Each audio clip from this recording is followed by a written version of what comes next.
If we flip a coin 15 times, maybe we're curious, what's the probability of getting more than 10 heads? This is an example of a binomial experiment. We have a fixed number of trials. We're flipping the coin 15 times. There's exactly two outcomes. Coins have two sides, a heads and a tails side. And we know that flipping a coin is independent. Coin tosses are independent because coins don't have memories. They don't know what they landed on the last time you tossed it, so when you toss it again, it's like it's starting over for the very first time. So we know that the outcomes for this game is going to follow a binomial PDF. We can identify the probability for each of the outcomes, the success and the failure. We know that a coin has two sides, and so half of the time it'll land on the head side and half the time it'll land on the tail side. We have everything we need to be able to write out our binomial distribution. We have a number of trials. We have a probability of success. So we know that our random variable x follows a binomial distribution with 15 trials and a 50% chance of success. If we wanted to look at a visual for this distribution, we could turn it into a histogram.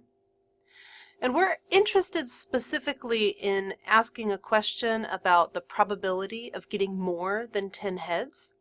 So we're going to define the random variable, the number of successes, as the number out of 15 coin tosses that lands on heads. Specifically, we're calling success landing on heads. Our variable value can take on numbers between 0 and 15. So we could have 0 heads, we could have exactly one outcome land on heads, all the rest tails, or we could have any number between 0 and 15, representing how many of these coin tosses resulted in heads. Since we're trying to find the probability that we have more than 10 heads, we're specifically looking at the variable values 11, 12, 13, 14, and 15, meaning we're looking at getting 11 heads, 12 heads, 13 heads, 14 heads, or 15 heads. All of these outcomes have more than 10 heads. We could write that as an inequality with our variable, saying that our random variable x is greater than or equal to 11. Now, our calculators that calculate binomial probabilities for us, they typically include a cumulative probability function, and that always starts the calculation including the values 0 up to whatever value you want to stop at. So my calculator doesn't have a program that will do the probabilities for 11, 12, 13, 14, 15. It will, however, do a calculation for 0 all the way up to and including 10.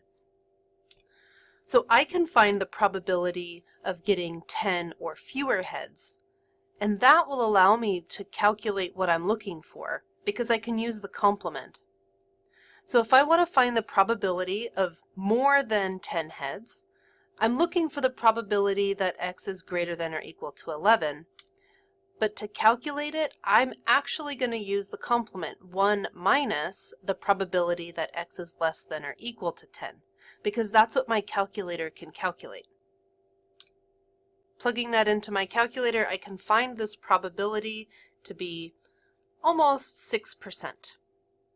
If you're interested in how to do this on the calculator, watch the video that follows.